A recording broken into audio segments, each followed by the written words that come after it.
October to February. So ito papasok na time na to.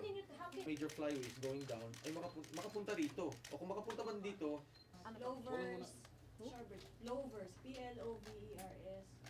To minimize the risk of possible transmission of the highly pathogenic avian influenza virus into the country from wild birds to our local poultry population, I am suspending the issuance of wildlife import permits for all cage and pet wild birds, including their byproducts and derivatives originating from countries where the avian influenza have been recorded.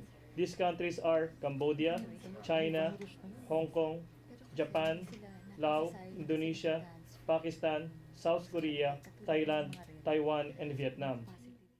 yan ang mga very high yung... We just hope that the birds with bird flu, the avian flu, will be weak enough not to be able to fly here to the country. That is where the virus spreads. Pagka yung excretion na yon, sumama sa, let's say, sa ground, kumain yung ibang ibon, doon na magkakasakit.